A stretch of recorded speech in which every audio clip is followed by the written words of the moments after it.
dicsérünk és dicsőítünk, imádunk téged, mert méltó vagy, hisz drága véreden váltottál meg bennünket. Köszönjük, hogy meghívtál a te országodba. Köszönjük, hogy lehetünk a te országodnak a gyermekei, és hálát adunk azért, hogy ma is együttes szívvel szeretnénk rád figyelni, meghallgatni, hogy mit üzensz nekünk, és köszönjük azt, hogy te megígérted, hogy velünk vagy a világ végezetéig, és hálát adunk azért az élő reménységért, hogy a te dicső országodba vársz minket. Amen. Maradjon állva a gyülekezet, és olvassuk Isten igéjét Máté evangéliumából, a 22. fejezetből. Máté evangélium a 22, első 14 verset olvassuk föl.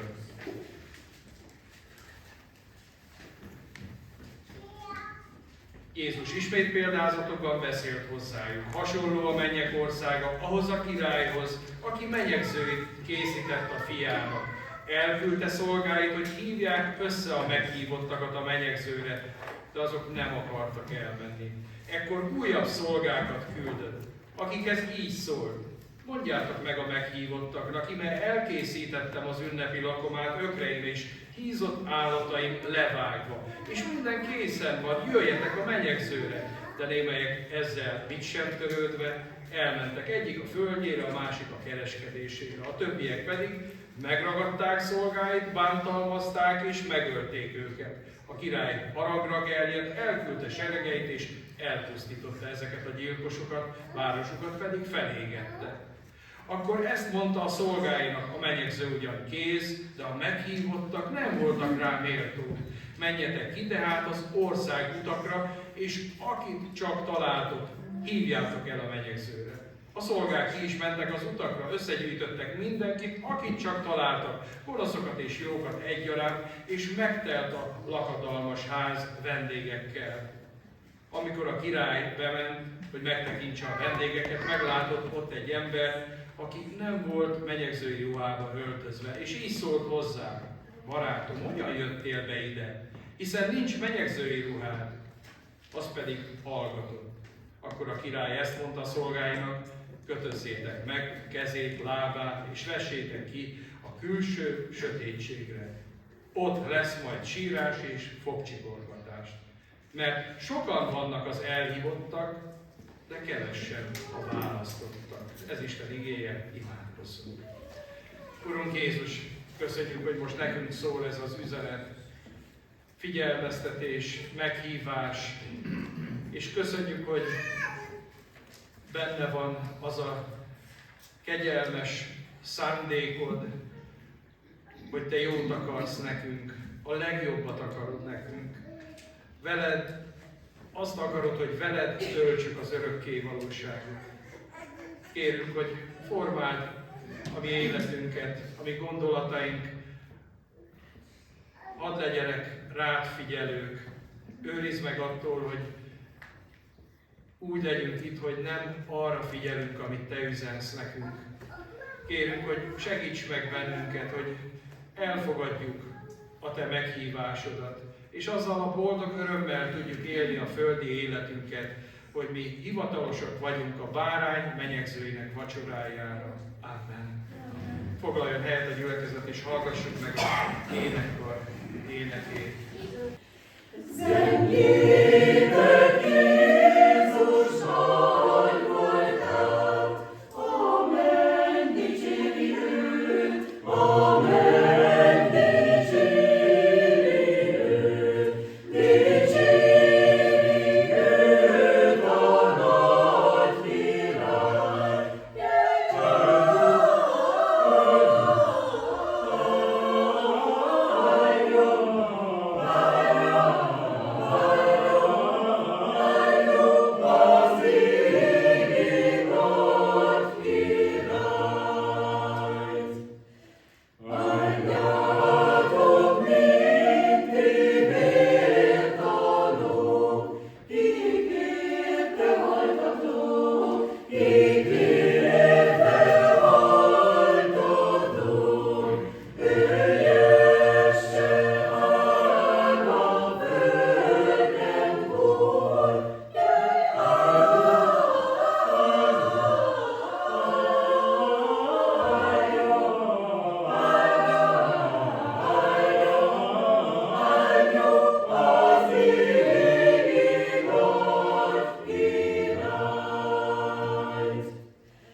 hűség útján.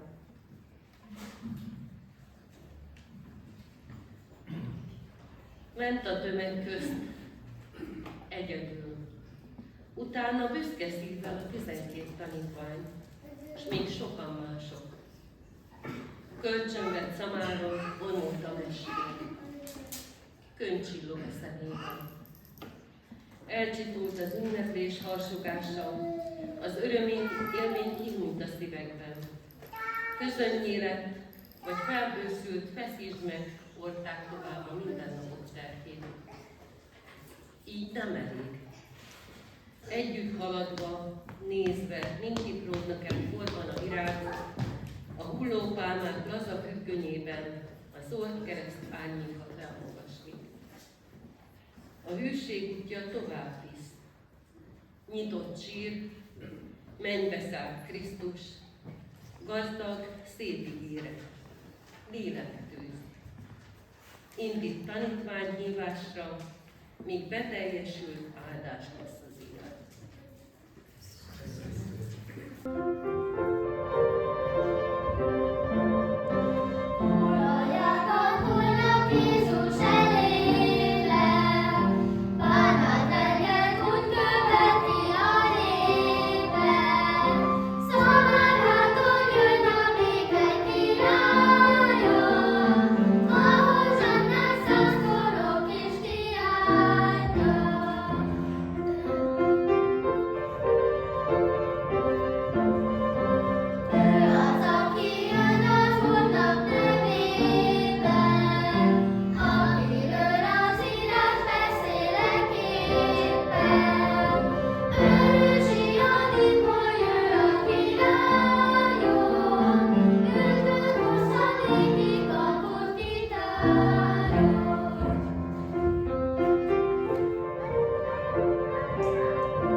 szüksége van rá, szólt a tanítvány, és a gazda a szamarát szó nélkül odaadta.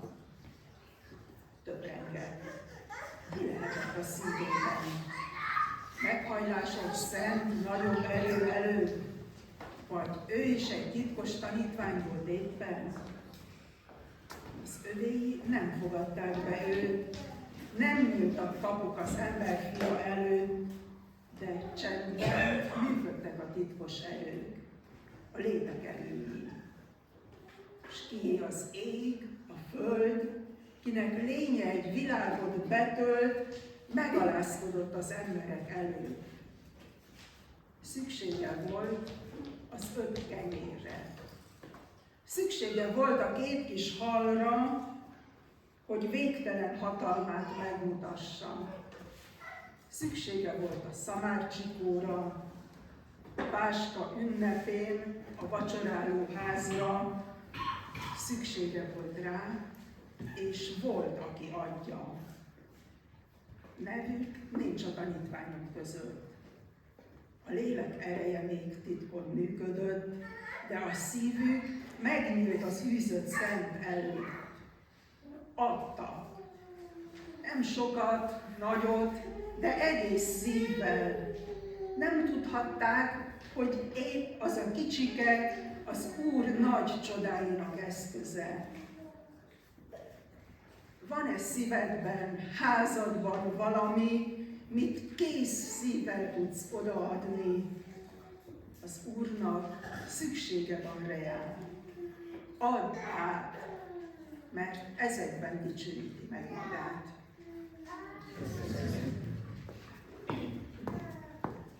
Fiatalok fognak énekelni 2 éneket, és közben összes Günde mond egy verset, kérjük a fiatalok.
Virágvasárnapi gondolatok. Tavasz van, csendes enyhe szellő susog a falunján. Távolból hozsanna kiáltás száll a légen át. Jeruzsálem népe várja a királyt. A nép hozsannát kiált. Jézus jön, és tanítvány kíséri őt az úton. A város szélén várja a nagy tömeg, a király útját virággal inti meg. Hozsannát kiált a tömeg. Jön a király! Hol? Az olajfák hegyén, pálmák közt jön az úton, s míg a nép hozsannás szórja a virágot, Jézus szemében gömb ragyogott, és fájón sóhajtott. Hozzátok jövök, kik hozsannát kiáltoztok felém, kik utamra virágot hintetek, s titkos műhelyekben faragtok keresztet, hogy megfeszítsetek. Előre látok, most hozsannáztok, imádtok, szerettek, s míg utamra hintetek virágot, könnyes szemekkel a Golgotára látok, hol majd megbocsájtok. Tavasz van, illatos virágok nyílnak szerte szét. Ha ma jönnél, Uram, ki szólna hozsannát? Ki üdvözölné a közelgő királyt, az Isten fiát? Nyitva a szívem, lelkem virágai utamra hintem. Jöjj a szívemben, előtted kitárom, foglalj ott helyet, légy a királyom, légy a megváltó.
Virágvasárnap, a nagy hét kezdete.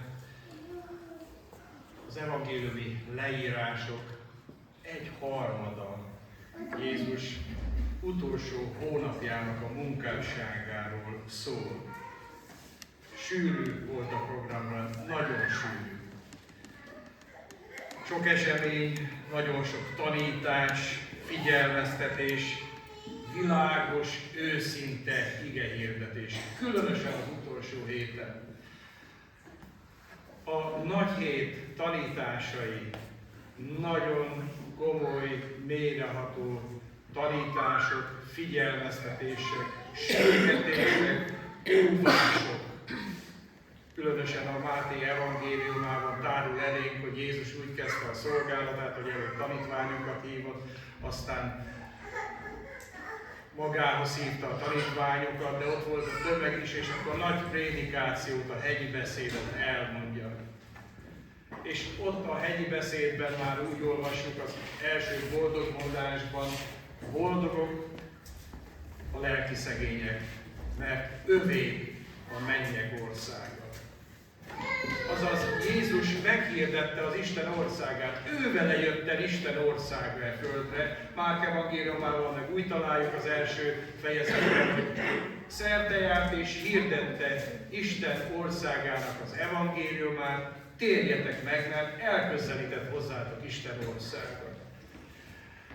A Máté evangéliumában aztán hosszan beszélhetnénk erről, következetesen sokat olvasunk, hallunk az Isten országáról. Görögül Basileia tou Theou, Isten királyságának mondja ezt Jézus következetesen. Ugye a 13. fejezetben több hasonlatban, példázatban mondja el, hogy mihez hasonlatos az Isten országa. Mindegyikben ott van, hogy Isten valami nagyot, értékeset, mindennel szembemenő, nagy, értékes dolog az Isten országa, mert az ember, amikor megtalálja, mint olyan hasonlatos, mint a szántóföldet, aki megvesz, vagy a drága kincset megtalálja elrejtve a földbe, és aztán mindenét eladja, és megveszi azt a szántóföldet, hogy az a drága kincs az övé legyen. Ilyen az Isten országa, hogy nincsen nagyobb dolog a földön, ha valaki ezt megtapasztalja, átéli, hogy az Isten országához tartozni a halandó embernek a legnagyobb dolog a földön. Így tárul elénk, tehát most a nagy héten mondott prédikáció is, amit felolvastunk, több példázatot mond el Jézus, most nem fogom mindegyiket megemlíteni, de olvassátok el. A nagy héten szálljatok időt arra, hogy a Máté evangéliumából, vagy a többi evangéliumából a nagy hét történéseit, tanításait elolvassátok. Hát virágvasárnapról röviden, ahogy már délelőtt is hangzott ez az isteni üzenetben, az ősi proféciák kinyilatkoztatásában azt olvassuk, hogy örülj nagyon Sion leánya, királyod érkezik hozzád, aki igaz és diadalmas, alázatos és szamáron ül, szamár csikó hátán. Olvasok az Zakariás könyvének 9. fejezete 9. versében.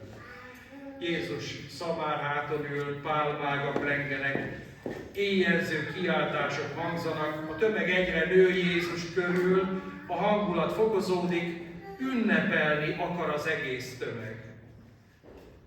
Legtöbb gyülekezetben ma erről szól az üzenet. A lelkes ünneplésről, akik Jézust királynak kiáltják ki. De nem ez a valódi történése virágvasárnapnak. Azaz nem az egész nap eseményeit, történéseit fedi le ez az esemény. Mert tekintsünk csak Jézusra, figyeljük csak őt, aki a középpontban áll. Micsoda felvonulás, egy szamár háton ülő, vonul, körülötte éjjelzők, a sorfal között vonul előre, de nézzétek csak meg, ahogy a történet leírja, nézzétek az arcát, hogy megáll a lejtőn, ránéz Jeruzsálemre, és sír a város fölött. A tömeg őt magasztalja, dicsőíti, ő pedig sír. Mit is mond a könnyei között? Lukács evangéliumában a 19. fejezetben olvassuk, 41. verstől, bár csak felismerted volna te is ezen a napon a békességre vezető utat, de ez most már el van rejtve szemeid elől, mert nem ismerted fel meglátogatásod idejét.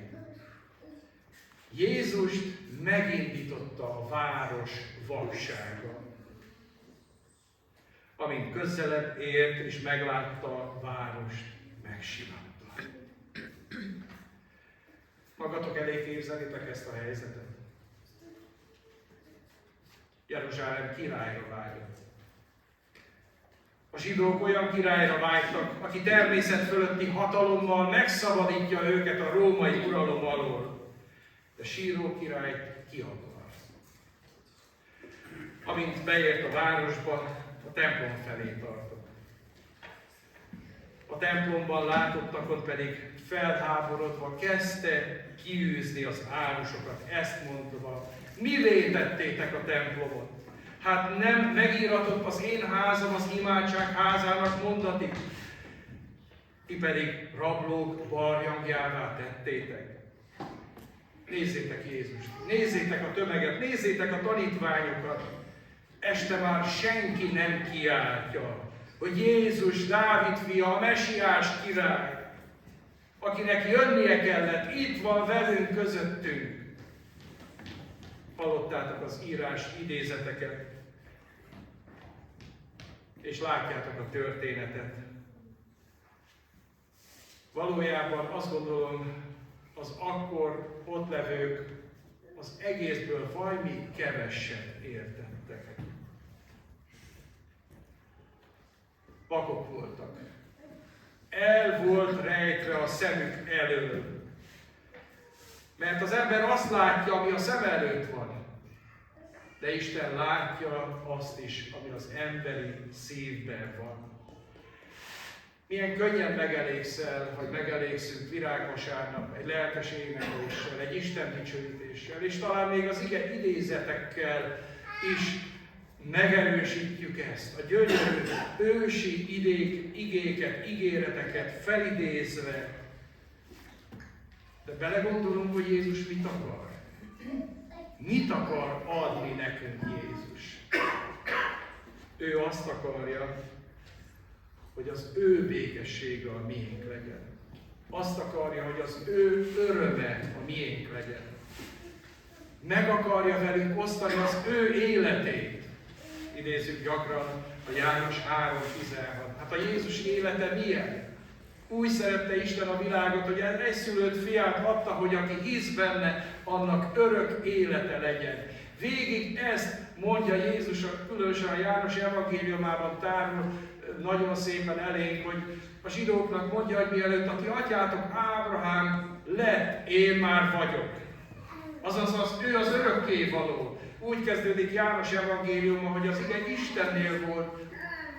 A kezdetben már megvolt, és az ige testébe. Azaz Jézus örökkévaló király. És ahogy elénk tárja a zsidókhoz írt levél, ő a Melkisédek rendje szerint való főpap és király, az örökkévalóság királya. Ne engedjük, hogy felszínesen csak az ismeret, a tudás, vagy éppen az érzések hangolása történjen bennünk egy-egy ünnepen. Legyünk olyanok, akik odafigyelünk Jézusra, és megértjük azt, hogy Jézus mit akar adni, mit akar tenni. Minden bizonnyal Jézus király, sőt, ő a királyok királya, de az ő királysága nem földi királyság, ahogy ez majd a kihallgatásán Pilátus előtt is kiderül. Nem földi határokon, területen uralkodik. Ő a szívekben uralkodik. Nem alkalmaz kényszert, de teljes engedelmességet követel. Nem diktátor, mert országában a szeretet feltétele az engedelmességnek. Szeress teljes szívedből. Nézzétek a virágvasárnapi felvonulást, a nép ünnepel, lengetik a pálmaágat, lelkesednek, és tekintsetek Jézusra. Megtört, mélységesen nagy fájdalom van a szívében. Mivé lett a templom? Mivé lettek az emberi szívek? És Jézus sír Jeruzsálem bűne felett. Síratja őket, mert a bűneik elvakították szemeiket, hogy ne lássák meg azt, hogy hányszor akarta ő összegyűjteni a gyermekeit, mint a tyúk, a csibéit szárnya alá, szintén a Lukács evangéliumában olvasjuk a 13. fejezetben, és így fejezi be Jézus, de ti nem akarták. Én össze akartalak gyűjteni benneteket, de ti nem akartátok. Vajon Jézus nem szereti az örömteli ünneplést? Talán ismerős ez a fogalom, már én is használtam, meg mások is, hogy a szirupos evangélium.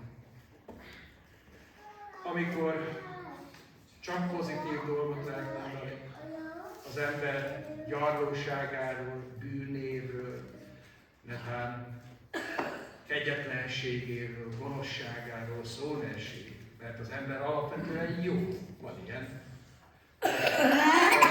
korszellemi tanítás, és van, aki az evangéliumot is ide fordítja, és azt mondja, ne mindig már arról beszéljetek, hogy meg kell nekünk bocsásson az Isten.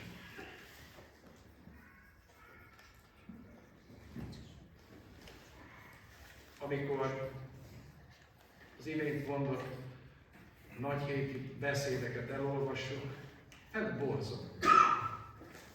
Olvassátok el, kedves testvérek. Csak a címüket idézem ezeknek a példázatoknak. A gonosz szőlőmunkás. A 10 szűz példázat. Aztán a 23. fejezetben Máté evangélium a következő fejezet, a 7 jaj. Olvasni is nehéz. Jaj nektek! És ezt a kiválóságoknak, a vallásos kiválóságoknak mondja, farizeusok és saduceusok meg is fogalmazza. Ez a két párt, amelyik erősen állt, és úgymond működtette az egész akkori istentiszteletet, meg minden vallási dolgot. Ellenük mondja ezt a nagyon kemény 7 jajt. Azt gondolom, ha én most ezt egyes szám második szemében merném hirdetni, akkor ma este nem kapnék vacsorát otthon. Hogy azt mondja Jézus, hogy olyanok vagytok ti, akinek mondja a hallgatóinak. Nagyon kemény beszél.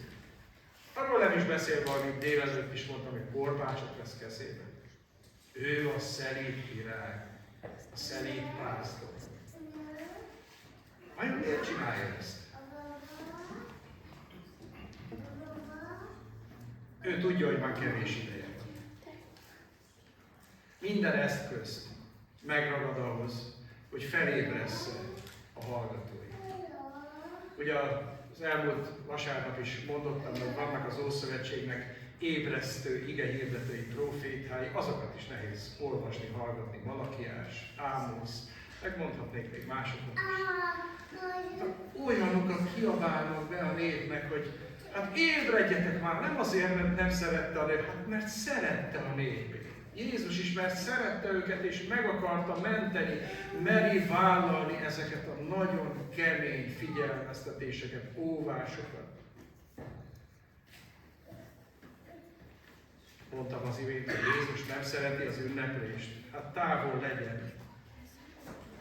Egy másik küldetés nyilatkozata már a múlt vasárnap mondtam az egyiket, hogy azért jöttem, hogy megkeressem és megtartsa az elveszettek. A másik küldetés nyilatkozata így hangzik, szintén a Máté evangéliumában olvassuk, azért, bocsánat, a János evangéliumában olvassuk, azért jöttem, hogy örömötök teljes legyen, hogy az én örömöm a tiétek legyen, én azért jöttem. Szánakozott a népen, akik nem tudtak örülni. Azt mondja, hogy az isteni örömet hoztam el nektek. És akkor itt van ez a történet, amit felolvastam, példázat, bocsánat. Itt van ez a példázat, királyi menyegző. Hát, az is egy nagy élmény, hogy valaki részt vesz a királynak a beiktatásán, vagy kikiáltásán, vagy megválasztásán. Hát az is egy nagy élmény. De Jézus kifejezi ezzel a példázattal, hogy ő ennél többre becsüli a hallgatóit. Ő azt akarja, hogy az ő hallgatói ott legyenek, a királyi menyegzők. És hogy hangzik el ez a példázat? Voltak, akik hivatalosak voltak, elküldi a szolgákat. A kor szokása ilyen volt, csak hogy értsük a példázatot, hogy a királyra készített egy menyegzőt, amikor elkészült minden, akkor kiküldte gyorsan a szolgáit, na most gyertek. És úgy kellett jönni, hogy a királyi menyegző, mivel akkori korban nem volt, hát a ruha egy nagy érték volt. Nem a mai kort nézzük, mikor tele van a szekrényünk ruhával. Hát a ruha nagyon nagy érték volt, különösen a díszes, ünnepi, szép ruha. És ezért a királynak volt a ruhatárában annyi ruha, hogy akiket meghívott, azoknak mind adott egy palástot, egy szép ünnepi ruhát, és úgy jöttek. Ez csak azért, hogy értsük, hogy történhet ez, hogy valaki ott van nem megfelelő ruhában. Nem fogadta el a király szolgáitól a ruhát, és beül úgy. Nos hát, kedves testvérek, világosan elénk tárja, ahogy mondom Máté evangéliumában, Isten országának a természete, Isten országának a titka elénk van tárva világosan, tisztán. És ez a példázat is ezt tárja elénk. Mi Isten országának a természete? Hát, hogy az emberek kapják a meghívót. És én is hadd adjam át akkor ezt a meghívót. Így szól a Jelenések könyvében, szó szerint olvasunk. Boldogok azok, akik hivatalosak a bárány menyegzőjének a vacsorájára. Boldogok azok. Hát nyilván azok, akik már elfogadták. De a meghívás szól. Szól mindenkinek, és úgy tűnik itt is, hogy voltak címzettek, de hát azok nem mentek el. Nem mentek el. És az élet nagy tragédiája, lehet, hogy nem rossz dolgot, nem gonosz dolgot csináltak ez idő alatt. El voltak foglalva, úgymond az élet dolgaival. Nekem erre nincs idő. Az élet nagy tragédiája az, amikor a jó dolgok kiszorítják az élet legfontosabb dolgát. Amikor a jó dolgok kiszorítják az élet legfontosabb dolgát. Néha azt is mondjuk, hogy sok sürgős dolgunk van. És ez is lehet egy probléma. Hogy azokat gyorsan, már is azonnal teljesíteni kell, meg kell felelni, stb. És akkor vannak fontos dolgok, amik elmaradnak azért, mert a sürgető vagy a sürgős dolgokat előre veszik. Hát ez tényleg nagy tragédia. A példázat szerint a meghívottak mit sem törődtek azzal, hogy a király mit üzen nekik. A királyok királyának a meghívását figyelmen kívül hagyni, érdektelennek lenni, saját dolgainkkal foglalkozni, nagy felelősség. Voltak azonban olyanok, akik hát még haragra is gerjedtek. Hagyjon békén minket! Én azt gondolom, ha valaha átértetek már ilyet, hogy valakinek akár rokonságban, vagy akár munkatársi, vagy szomszédi környezetben bizonyságot tettetek, hívtátok őt Jézushoz, vagy hívtátok, hogy gyere, ünnepelj velünk, hallgass meg az örömhír hirdetést. Hát talán először megköszöni, aztán nem jön, másodjára is hívod, aztán azt mondja, hagyjál engem békén. Ugye? Hát miért ne akarsz engem? Én azt csinálok, amit akarok. És akkor ilyenkor bennünk megfogalmazódik, hogy lehet az, hogy én tényleg egy nagyon jó dolgot akarok neki, és ő mégis fölháborodik. Hát itt van a Jézusi példázat. Azt mondja, akkor is voltak, vagy Jézus maga mondja ezt. Lesznek ilyen emberek. Lesznek ilyen emberek, akik a jót nem fogadják, az Isten szeretetét elutasítják. Lesznek ilyen emberek. Sőt, akik emiatt ugye haragra gerjednek, és még kegyetlenkednek is az embertársaikkal. Voltak azonban olyanok, akikhez még nem jutott el a meghívás. Most csak röviden az előbbiekről, annak is lesz következménye, ha valaki így él, vagy így cselekszik. Lesz következménye, Jézus világosan beszél. Majd ő is felelni fog a tettéért. De aztán mit mond? Menjetek a keresztutakra, mindenkit hívjatok. Hát a harmadik meghívás az már kérés, könyörgés. Minden készen. Gyertek már el! Hát minden készen van, gyertek már el! És azt olvassuk, hogy aki elment, az kapott menyegzői ruhát. De ezt el kellett fogadni. Hát ez nagyon sok minden üzen, példáz, amit én most összefoglalóan így mondom, hogy így szoktunk fogalmazni, hogy jöhetsz Jézushoz, amint vagy. Mert ő szeret téged, nem azért, amit csináltál, vagy aki vagy amilyen vagy, ő szeret téged. De annál jobban szeret, hogy úgy hagyjon, amilyen vagy. Ha Jézushoz jössz, akkor Jézus változást fog az életedben tenni. Hogy délelőtt is idéztem, mondom ismét, 2. Korintusi levél 5. fejezetéből az igét, hogy aki Krisztusban van, az új teremtés. A régiek elmúltak, íme minden újjá lett, új jött létre.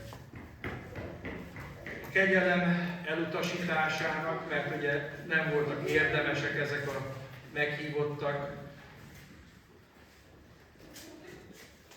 de mégis megkapták a meghívást. A kegyelem elutasításának azonban lesz következménye. Ez is nagyon erős fogalmazás, ugye?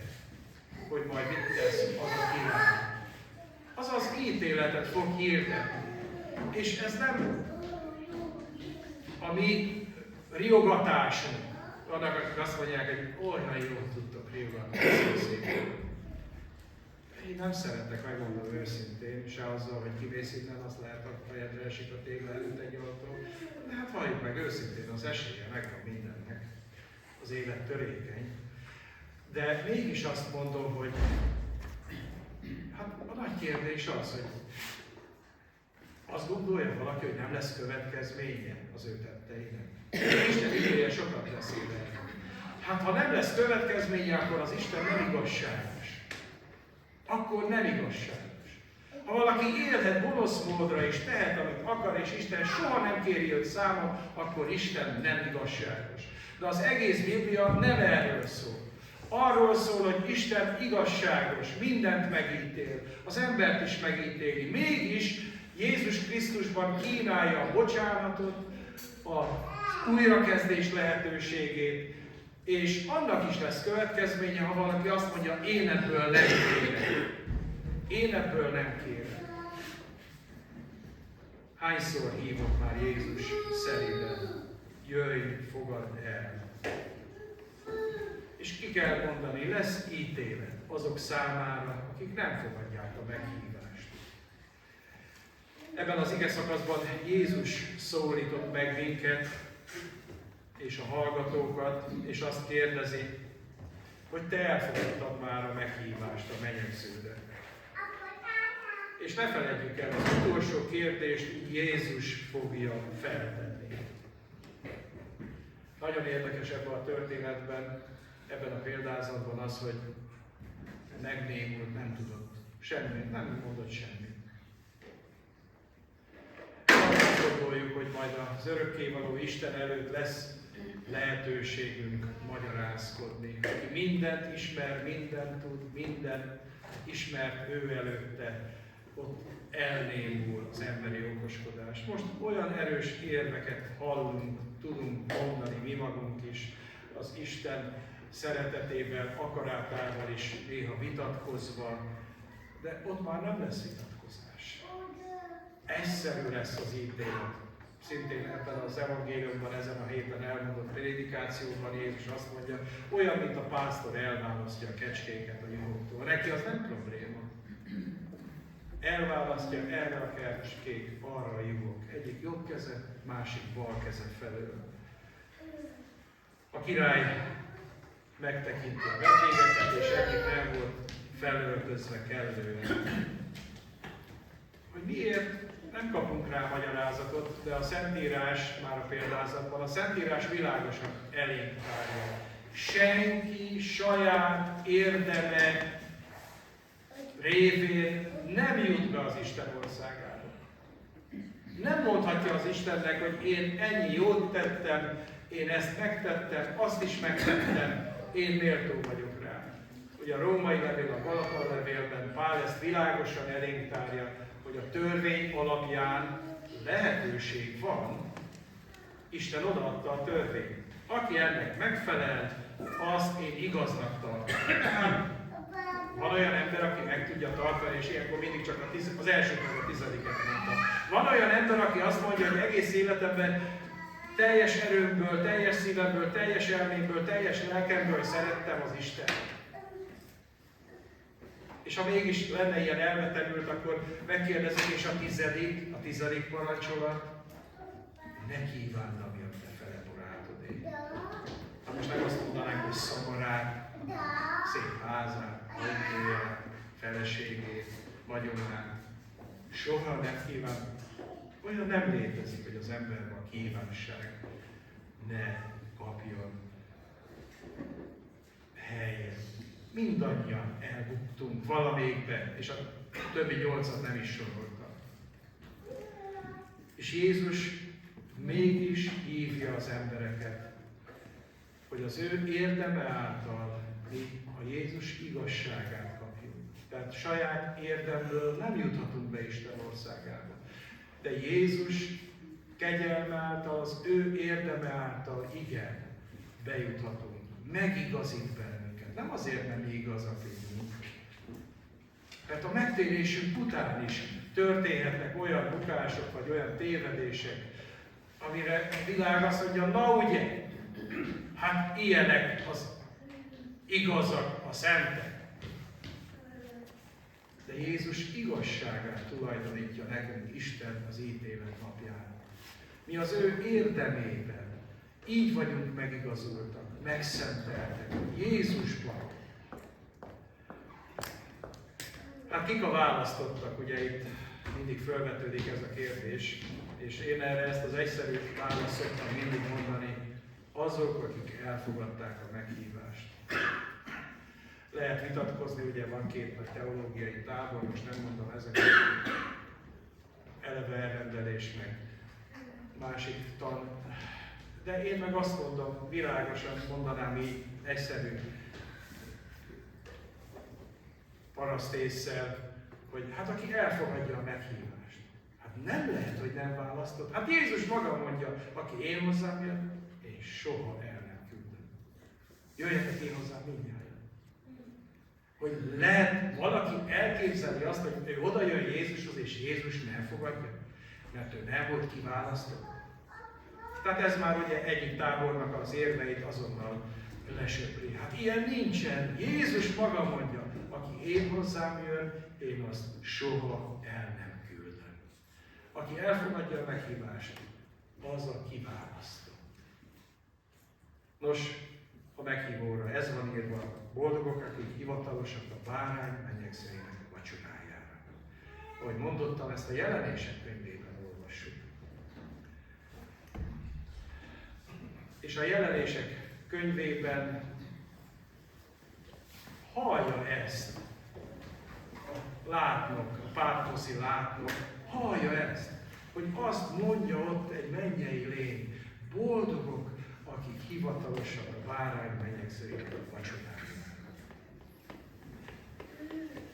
Hadd fejezem be ezzel a kedves mondásommal, amit szintén gyakran idézek, Jim Elliotnak a mondása, hogy nem bolond az, aki hagyja elveszni azt, amit sohasem tartat meg, menthet meg, hogy megtartsa, hogy megnyerje azt, amit sohasem veszített el. Egy kicsit nehéz értelmezni, de mégis világos, tiszta az üzenet. Megnyerni azt ingyen kegyelemből, amit én soha nem veszítetek el, mert Isten szeretetétől semmi sem szakított el. Erre hív bennünket Jézus a vele való közösségre.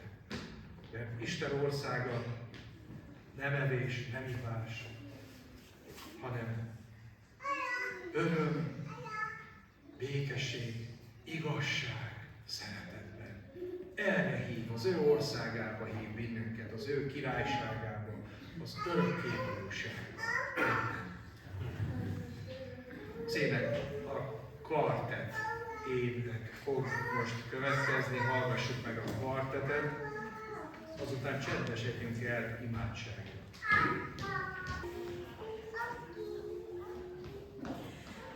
Fel Jézus nevét dicsérjük, felezeljük hozsannát.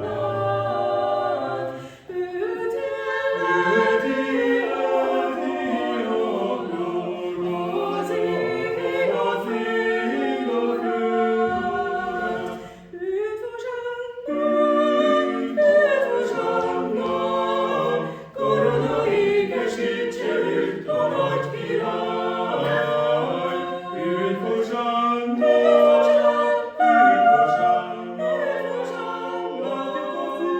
adjuk az ég és föld urát.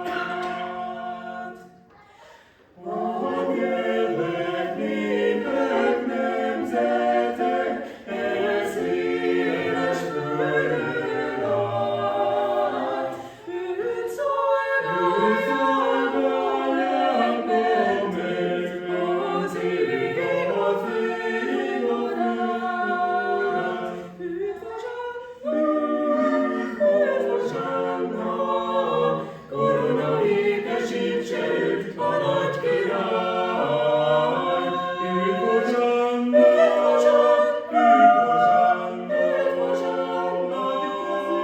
adjuk az ég és föld urát. Az égi lények kísérik elhősi adalát. Mint fal megállt, az ég a fény a föld urát. Őt hozsanna, korona ékesítse őt a nagy király. Őt hozsanna, adjuk az ég és föld urát. Van okunk örülni, van okunk hálát adni, van okunk magasztalni Jézus Krisztust, ami megváltónkat, a királyok királyát, az uraknak urát. És amikor ma az imórán könyörögtünk, hogy az Úr adjon nekünk segítséget, hogy a hitben megmaradjunk mindhalálig hűségesnek, mert azt üzente nekünk a gyülekezet Ura, légy hű mindhalálig, és neked adom az élet koronáját. Akkor én azt gondolom, hogy nagyon is kell értékeljük a kegyelmi időt, hogy az Úr hűséges. Péter apostol azt mondja, hogy az Úr türelmét kegyelemnek tartsátok. Mert nem akarja, hogy egy ember is elvesszen, hanem mindenki megtérjen és éljen. Adjunk hálát azért, hogy minket is így hordoz, kegyelmében, türelmesen az Úr. De imádkozzunk azokért, akik talán még nem értékelik ezt a nagy kegyelmi időt. Röviden, hangosan, akinek imádság van a szívében, jöjjünk az Úr elé, imádkozzunk. Úr Jézus, magasztalunk Téged, türelmedért, kegyelmedért, jóságodért, hogy újra meg újra szerényen hívogatsz, megszólítasz, vársz is, hogy hozzád térjünk, hogy hozzád forduljunk. Köszönjük mindazt a jót, amit benned és általad kaptunk. Köszönjük azt a sok áldást, örömet, amit hitáltal megkaphattunk már itt a Földön. És köszönjük azt az örök reménységet, hogy ami hordolunk be van vetve a kárpit mögé, és akármilyen hullámokat is ver ennek a világnak a tengere, mi mégis biztonságban lehetünk a Te szereteted biztonságában. Uram, segíts a mindennapokban megélni ezt. Hadd sugározzon az arcunk attól a békességtől, örömtől, amit Te adsz nekünk. És a Te szereteted hadd legyen látható a mi életünkben, hogy mi is így fordulunk szeretettel minden embertársunk felé. Adj gyógyulást a betegeknek, és adj megtéréseket ezen az ünnepen is. Hadd hangozzék a Te evangéliumot örömmel, erővel és hatalommal. Tegyél Te csodát sok ember életében. Amen. Nagyon örülök, hogy együtt ünnepelhettem veletek, és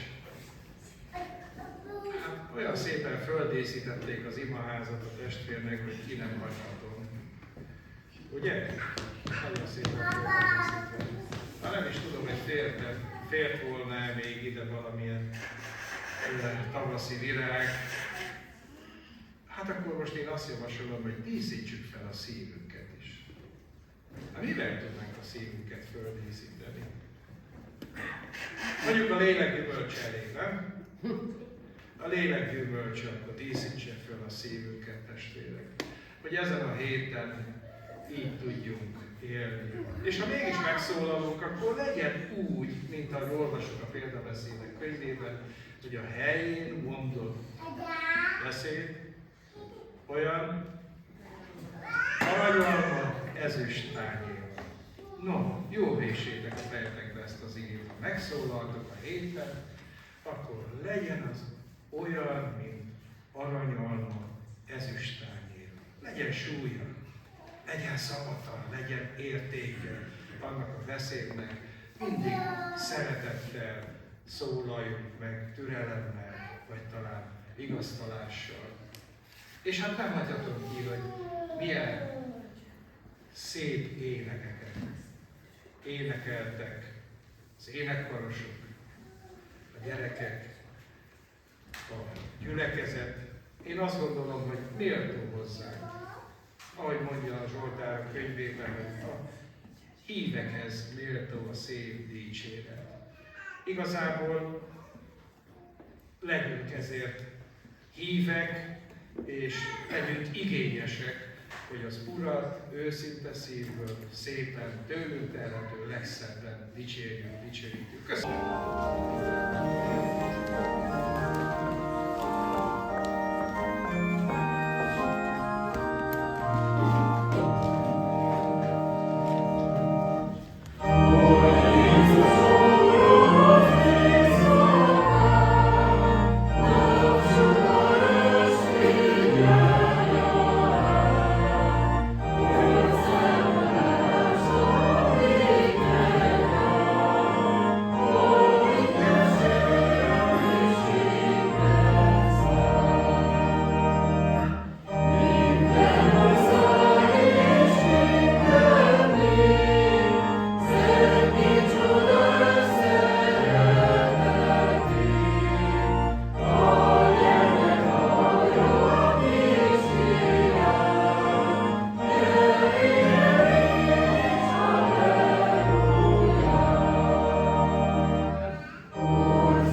kegyelme, mennyei Atyánk szeretete és a Szentlélek közössége maradjon velünk mindörökké. Amen.